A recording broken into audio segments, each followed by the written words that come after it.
Hello everyone and welcome back to another video in my 2-hour review series. This week we tackle Volume 5, the 3 stories arc. This arc is kind of weird structure-wise because I don't know exactly how this works, but it was apparently 3 short stories that were published in the same magazine as 2-hour, which it's not unheard of for Kamachi. In the future he would make many more. That's how we got the SS stories, which I'll be tackling volumes 1 and 2 of that in the foreseeable future, because volume 1 got adapted into the latter part of season 2, the last couple episodes, because it's the skill out arc.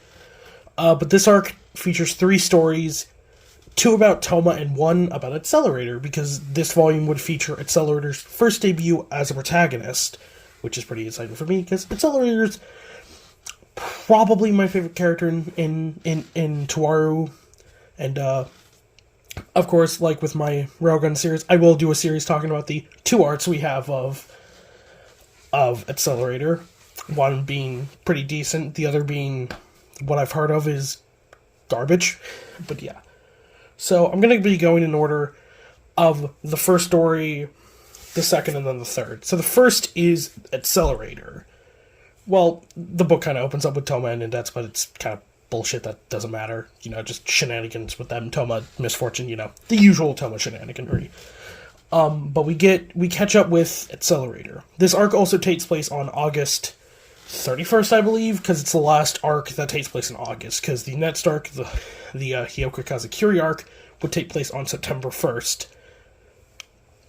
So, this first story focuses on Accelerator kind of, dealing with the consequences of the aftermath of, like, how Angel Fall was kind of focusing on, like Toma's aftermath, and, like, what did he have to do after, he punched out Accelerator. Accelerator also had to deal with that as well as the Level 6 Shift project had ended. So, it was kind of a thing of, okay, what is Accelerator to do? And really nothing much. So, it basically opens up with him just dealing with a bunch of thuds, because, well, they don't know Toma beat him. Only the higher-ups of Academy City know. But basically, now that it's known that Accelerator lost to a level 0, the bottom of the barrel of Academy City, or I guess those would be, I don't know. When I first started reading and watching Toaru, I thought level 0s and humans were the same thing, but no, you can still have an ability as a level 0, but it's just weak as shit, or you can't use it. I don't know. It's weird. Like, as I mentioned in my level upper video, Satan has an ability, but you can't use it. Or, like, it's very pathetically weak. But after this, he encounters a girl by the name of Last Order, or, more technically, Misaka 20001. So, this volume is when we get introduced to the Misaka network. And there are a lot more complicated things with this, and potentially it's magic. We'll get into that much later. But essentially, Last Order was made as a failsafe that if the sisters ever revolted from the project, she would kind of act as like a kill switch. Or not a kill switch, but she would serve as kind of a safety net of, like, if they ever revolted, they would be able to just shut them down because this was stated before, but they were all connected via a network. But we didn't know it was called the Misaka network till this. So Accelerator and Last Order kind of talk. They have a lot of back and forth, Accelerator doesn't talk to her at first. I mean, he just shuts off the sound around him so he doesn't even hear her. But yeah. So basically, they go back, to Accelerator's apartment is fucking wrecked, which it's actually interesting that he is technically part of a class, but, he's weird because he's the top level one. So, basically, Accelerator in this entire book is kind of like, he feels weird. He feels like something's off about him.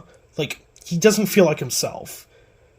Which, of course, can be acquainted to Toma punching him out, which, of course, I have to mention that when you talk about Accelerator's character, you kind of have to talk about Toma. Because him and Toma are very much 2 sides of the same coin. They're also opposites in a way. They both want to save people. At their core, Toma and Accelerator want to use their abilities, everything they have to save someone. No.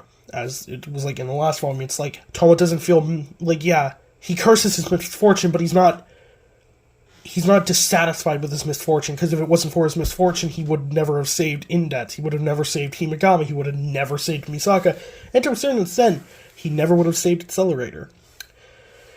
But but they both have this desire to be a hero, but they kind of had opposite upbringings. While they both were kind of dealt a shit hand in life, Toma's power was viewed as a curse, god of pestilence. It's like people wanted to kill Toma for his ability, for Imagine Breaker. But I think this is the only book where Imagine Breaker does not get explicitly named, which is weird. Kamachi loves to throw the name of it out. So, and with Accelerator, it's just this thing of his power is so incredible that it's viewed as a blessing, but other people around him were scared of it because of how strong he was. And when he was a kid, he had no idea how to control it, and so he was just using it. And was eventually, I won't get into Accelerator's whole past because I don't know where it gets into in depth, but Accelerator basically, after unlocking his ability, I thought he was a gemstone. That must have been a lie. I don't know. We'll see. I'll get into Gemstone Masters way later when we get into Sugita, because he's kind of... I have talked about them before with Himegami, but Sugita is where they actually get explained. They're natural espers. But it was eventually this thing of, he just kind of just became dejected with the world, because it's like, everyone is scared shitless of him because of how strong he is, and then it was like... But there's also something Accelerator is curious about, that he thinks about constantly. Why did he try to talk to the Misakas? Why did he try to open up a conversation at all? And Last Order does pin him with this. She's like, maybe you wanted to talk to them so they would beg you to stop. And it's this whole thing of Accelerator kind of like, he has this thought of, did I open up a conversation with them because I wanted them to beg for mercy, to beg me to stop, so I wouldn't kill them? So it's just a deep part of Accelerator that's like, yeah, they were clones, but they were still people. Like, they still had personalities, desires, wishes, dreams. They were people. It's just not their fault they were forced into this fucked up program of death. Death and despair. And that's kind of like Accelerator's hang-up. It's like... And he kind of just... He also flashes back a lot to Toma. He's like, what was I thinking in that moment? When Toma punched me... He has to just note... Toma never gave him his name. That's funny. That, like, Toma and Accelerator, like, they encounter each other a couple more times in the series, but Accelerator does not know his name. So, yeah. He's just like, what was I thinking when he punched me? What was I thinking? Did I want someone to stop me? And Accelerator kind of comes to the conclusion of he did want someone to stop him. And it's just this fucked up... It's this thing of, like, Accelerator at his core wants to be a good person. He wants to help people. He has that desire to be a, whether it be cliche or not, a hero. Someone like Toma. Someone like Kamijo Toma. Someone who, even though they may be powerless in some aspects, they still risk their life to help people. And Accelerator kind of just... He just scoffs and just goes, fucking hell. So, he also... Last Order is also... The whole plot of this story is basically... Last Order is infected with this virus that, if activated, it will make all the sisters kind of go berserk and end the world. So, Accelerator seeks out an old accomplice, friend, acquaintance, a woman by the name of Yoshikawa Kikyo. I think her name is Kikyo, yeah. But I'll call her Yoshikawa, which will be confusing when we see these characters met, and Yomikawa, who's a member of Anti-Skull. Yeah, Anti-Skull. It is there, so I'll be Yomikawa and Yoshikawa. That's confusing as shit. And basically, Accelerator's like, I know about Last Order. What are we supposed to do? So, Kikyo kind of explains the situation, and she gives Accelerator two options. It's like, okay, this virus is uploaded by a guy named Amai Ao, who was another researcher on the Level 6 Shift project. He kind of wants to... He kind of wants to make them all go berserk to be like, take that, basically. A final, like, fuck you.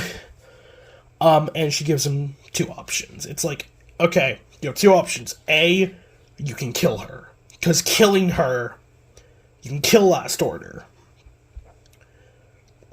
and it'll stop. The virus will just die with her, and nothing will happen. The Misaka Network may die, but they won't go berserk. Or, you can take this code, you can take this file, find her, and I can save her. And Accelerator kind of mocks her. Like, who the hell do you think I am? I kill, that's my thing. And Accelerator ultimately chooses to save her. Because another huge part of Accelerator's character is Academy City, the higher-ups, think Accelerator can only kill. He is a killer at his core.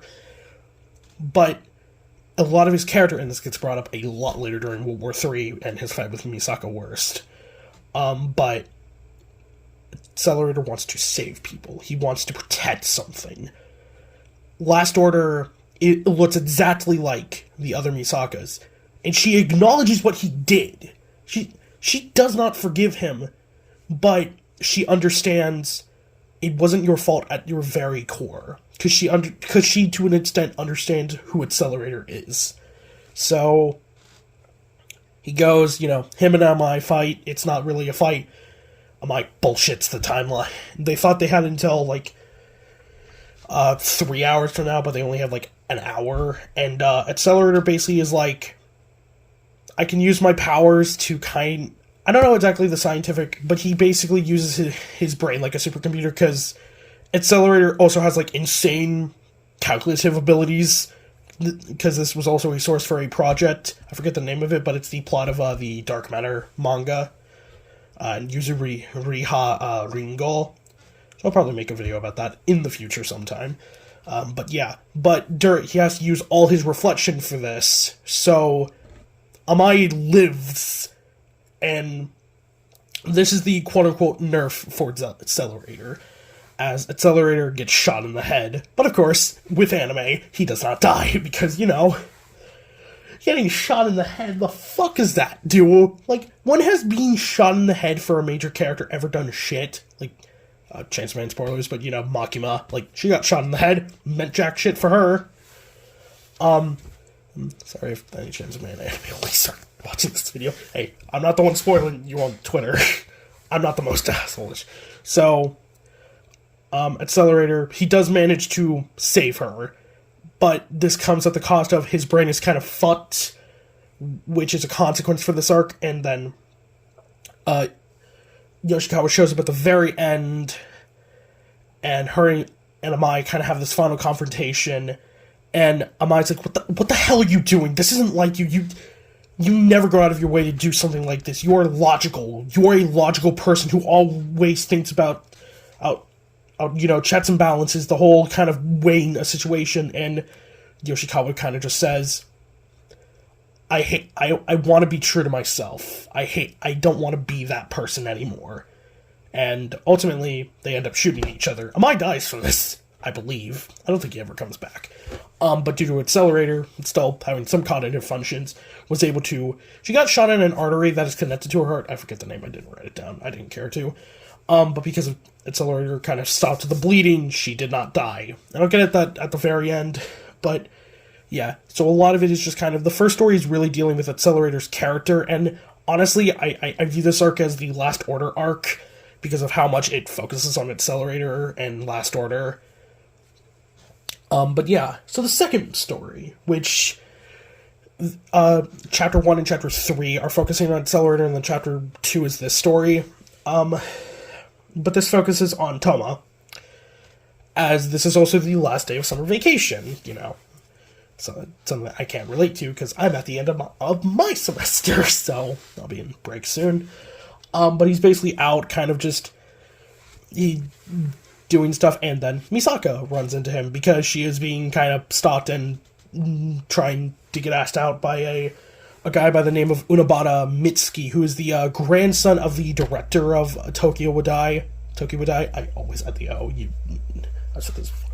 So yeah, we have a fun back and forth with Toma and Misaka, kind of just them being cute together, because a lot of their comedy scenes are just them kind of just being a legitimately cute couple. Will they eventually end up with each other? Probably not, knowing Kamachi, because of the amount of quote-unquote love interests. Oh yeah, something I should mention about Last Order and Accelerator. This gets brought up in the Nectar arc. They're like romantic things, but it's like, if you read the series, it is much more kind of a parent and daughter, or like, I guess, brother and sister. It's like, Accelerator wants a family. I'll get into that in a later video, but yeah, I want to mention that I acknowledge that I understand a lot of people are like that, but, and I mean, I feel like Kamachi is self-aware of that, because later on, when a group gets formed, ironically with Mitsuki, it was ironic they're in the same volume, their introductions, another character makes a joke about all the members of the group being lolicons. I'm pretty sure I mentioned this before, but I still find it funny, and Accelerator's just, are you really in a position to call me a lolicon when you're a total Shotokan? Yeah. I don't know if that's in the light novel, but that was just a funny scene. But yeah, back to this. So, Toma kind of talk, and then Unabara shows up, and he's kind of like, him and Toma have a conversation, and Toma's like, you're not a bad guy. That ages quite poorly, by the way. As later on, when Misaka is going to get them lunch, Unabara shows up again to Misaka, and he has a bandage over his arm, and he's like, yeah, shit's not right. And we find out that Unabara is not actually who he says he is, as there is a duplicate of him, an Aztec sorcerer by the name of Etzali. He does not get named in this volume, but his name is Etzali. I don't know why they did not name him. It's super weird. But yeah, him and Toma fight. He uses a weapon called the Spear of... Go fuck yourself, Kamachi. I'm not pronouncing that. You pay me to pronounce that shit. I do not care. But yeah, he uses it, and Index kind of talks about it, and there's a funny scene of Toma going, Spear of the what? And it kind of uses Venus to kind of shoot... It's basically, it's a laser sword. It can shoot lasers. Toma breaks it, of course, with Imagine Breaker, and we find out why Zali is after Toma and Misaka. He is after... He was sent here by his organization. We don't get the name of it in this volume. I don't even think we get the name of it, but it's like an Aztec magic cabal, and basically, Etzali's just like, I was sent here to kind of evaluate your threat, Kamijo Toma, because of the Kamijo faction. Because Etzali kind of goes off on, you have not only do you have possession of Index, you have the 103,000 grimoires at your disposal, but you've also gained favor with the Anglican Church. You've gained the trust of a level 5 in Academy City, and you've also gained a significant advantage against vampires that never comes up again, by the way. Listen, I hope I am completely wrong, and there is an entire arc or saga in New Testament or Genesis Testament where where a vampire is a main villain. I hope, because that'll make Himagawa's existence make way more sense. Go watch my Deep Love video if you want to know my issue with Himagami. But yeah. So, but he's also like, I also kind of have he also kind of has a crush on Misaka, which is kind of fun. But yeah, that's basically the end of that. It's kind of a thing of like, yeah, it kind of establishes that Toma is making rounds in the world at large, and the reason his faction is a threat is because magic and science at their cores are not supposed to unite. They are opposite sides of the world for a reason. Sure, they come into conflict constantly because of who's in them. But there is never a faction that is both. And the reason why Toma is such a threat is because he kind of is starting that. Of course, Toma doesn't actually make a big reaction. What the fuck are you talking about? He's kind of lamenting Etzali a bit. So yeah, Misaka overhears this whole thing. But yeah, that's kind of the end of that. And then the third story, and this is kind of odd because it actually wasn't adapted in season 1. It was adapted for the first episode of season 2, and it focuses on a character named Yamasaki Oma. I'm gonna be honest, there's not much to talk about in this story. It feels like it's really tapped. This definitely feels like it was a short story that Kamashi just wrote and was never gonna reference again. And to my knowledge, he never does. But basically, Oma.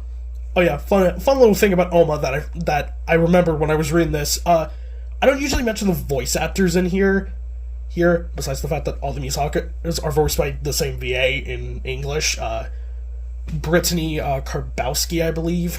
But in the English, in the Japanese dub, Oma is voiced by none other than Joji fucking Nakata, who, if you don't know, he is the VA for Kirei from Fate, and I forget his name, the main antagonist of Kara no Kyokai. Soren Araya, yeah. Ironically, both kind of are kind of like big scary priest characters. But yeah, there's not much. Basically, Oma is after Indets because there's this woman he denies he loves, but he does love, that has this incurable disease, and he thinks one of the grimoires is going to cure her. It basically results in him trying to read it, him nearly fucking dying, and Tomo's just like, you destroyed my homework, I have a magic breaker, I'll just heal her. And they're like, oh, okay.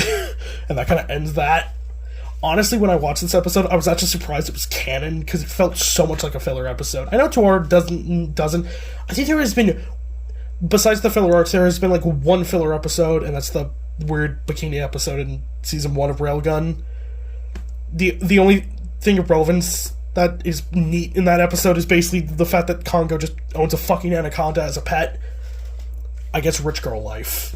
But yeah. And then the conclusion, the epilogue, is, for once, not focused on Toma. Yes, the first epilogue that is not Toma-centric, as it focuses on the aftermath of the accelerator stuff. Yoshikawa. Telling you I'm gonna get fucked up when I have to talk about both of them in the same scene. She wakes up to Heaven Chancellor, who did surgery on her and saved her. And we find out a little bit of lore with Heaven Chancellor. He actually also gets named here. His name is apparently Heaven Chancellor. I didn't do any research on the wiki because spoilers, and I know but basically he did a lot of research on anti-aging, or like stopping aging, and he was working on like a tube or like incubation pod that would make someone not age, and there is only one working model in a windowless building. Hint, hint, Alistair. So yeah, basically they just have a simple conversation, and Yoshikawa was just like, save Accelerator. I don't want that boy to die. And Heaven Chancellor agrees. Which now makes all three of the main characters to Pomazura indebted to Heaven Chancellor. There is also another big thing, as I mentioned before, the whole killer and savior thing about Accelerator, and I'll talk about it more, but yeah. This volume was very Accelerator focused. This video is like 90% me talking about Accelerator. He's my favorite character. I was gonna rant about him a lot. When I was reading this, I usually tell my friends all my reactions, because he was the one who got me into Tuaru, and I usually give my reactions as I'm reading, and yeah, it's funny. It's a fun thing. If I seem all over the place, it is because I've been sick the last couple days and very tired. Another fun thing is, in Railgun, we find out that Tsuchimi Kato's sister works at Tokiwadai, but we find out that in here that she works at Tokiwadai as a maid. So that's neat. And that's this volume was very Accelerator focused, because he's probably my favorite character. But yeah, that's pretty much all I want to talk about. Next week should be fun, because we'll be getting into the final arc of Season 1 of the anime, and Sherry Cromwell and Kazakiri Hyoka. Oh, that's probably gonna be a lot to talk about. Yeah, so yeah, tune in next week when I'll talk about it. about that. I will also probably be making the big spider video in the next couple days. I just decided I was going to do a video on it. It'll be like 10 minutes maybe. Unless I read about Kurozuma, because he's kind of a cool character. So yeah, I thought this was going to be the shortest video. It's not. The things I say. But anyway, tune in next week when we talk about that. When I talk about that. If you like this video, comment, like, subscribe, you know, all that YouTube stuff. And yeah, this will be Neo.